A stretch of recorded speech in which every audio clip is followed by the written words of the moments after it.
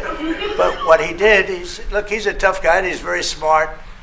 And he did something that nobody was able to do. You know, you got to hand it to him.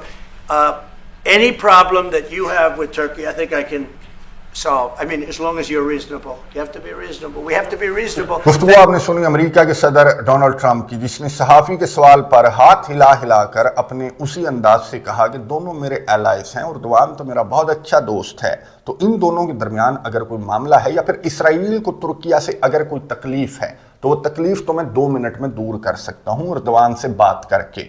اب تکلیف کیا ہے ان اسرائیلیوں کو؟ شام سے کیا تکلیف ہے؟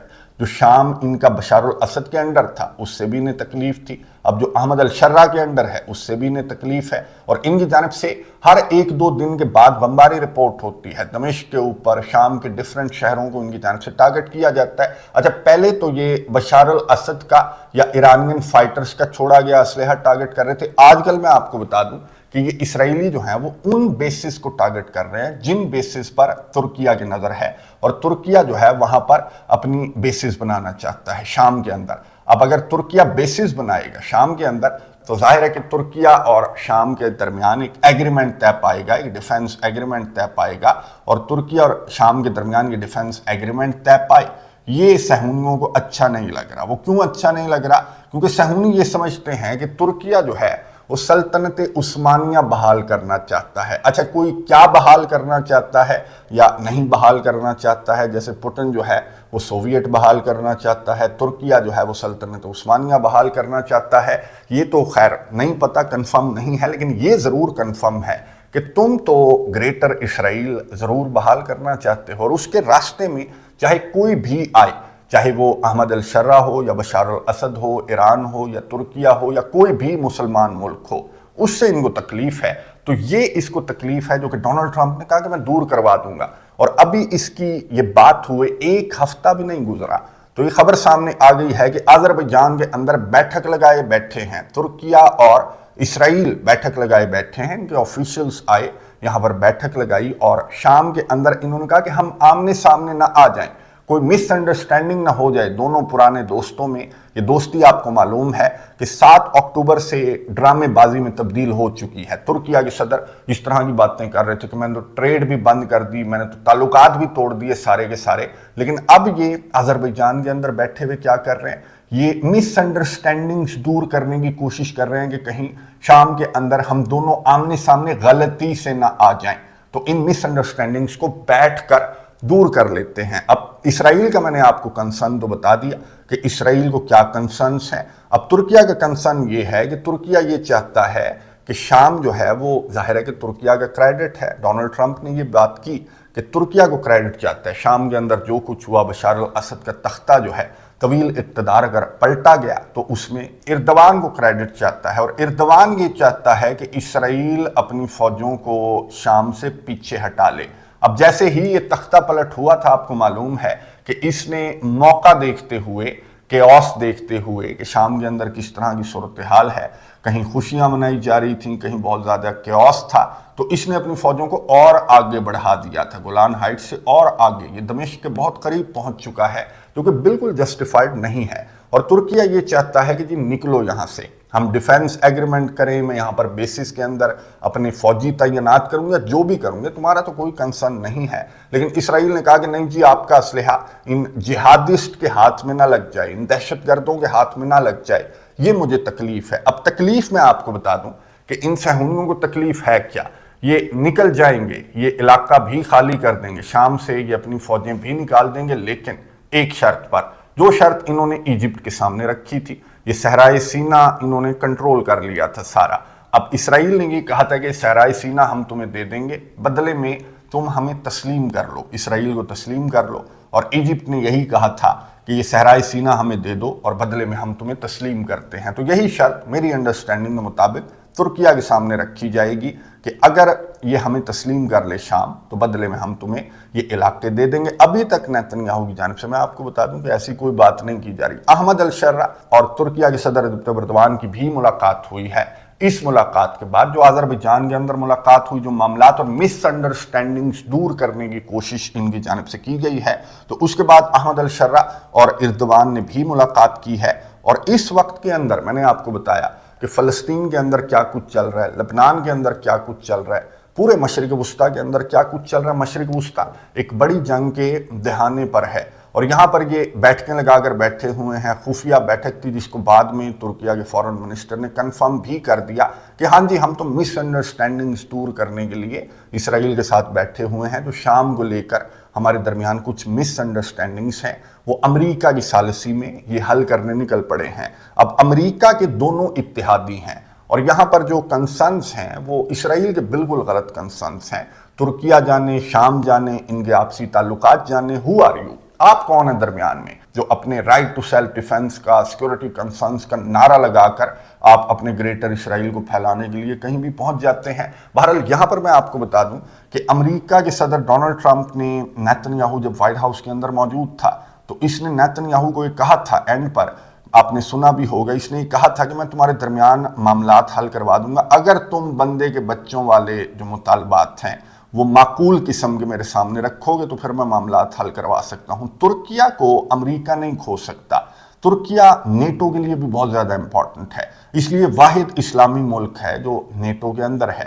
اس کی اسٹریٹجک لوکیشن ترکیہ کی اسے بہت اہم بناتی ہے, اور یہ دنیا میں میرے مطابق تو دنیا میں اسٹریٹجیکلی جغرافیائی لحاظ سے ترکیہ دنیا کا اہم ترین ملک کیوں ہے, کیونکہ یہ ایشیا اور یورپ کے درمیان میں ہے. یوریشیائی کنٹریز جو ہیں, ایشین کنٹریز جو ہیں, یا پھر مڈل ایسٹ ہے, یا پھر یورپ ہے, یہ سارے کے سارے ایک دوسرے کی طرف جائیں گے تو ترکیہ سے لنک ہو کر جائیں گے. گیس پائپ لائنز بھی, اور انٹرنیشنل جو شپنگ روٹ ہے وہ بھی, 2 سمندروں کو بھی ترکیہ جوڑتا ہے, بلیک سی کو بھی, میڈیٹرینین سی کو بھی. اور بلیک سی آپ کو معلوم ہے کہ نیٹو کے لیے اور امریکہ کے لیے کتنا زیادہ امپورٹنٹ ہے.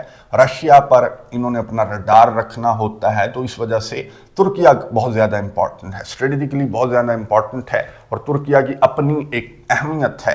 لیکن اس ویلیو کو, اس پاور کو جو رجب طیب اردوان ہیں وہ اس انداز سے استعمال نہیں کر رہے جس طرح کے نعرے لگا کر یہ اقتدار میں آئے تھے کہ میں سلطنت عثمانیہ بحال کر دوں گا، میں یہ کر دوں گا، میں وہ کر دوں گا. اور ابھی تو یہ آذربائیجان کے اندر خفیہ ملاقاتیں کر رہے ہیں، آگے پتہ نہیں یہ کیا کریں گے. بہرحال کامنٹس باکس میں اپنی رائے کا اظہار ضرور کیجیے گا. نظر رکھیں گے نیکسٹ ویڈیو کے اندر روس اور یوکرین جنگ سے متعلق بہت امپورٹنٹ خبریں آپ کے سامنے رکھوں گا. اگلی ویڈیو تک کے لیے اجازت دیجیے. اللہ حافظ.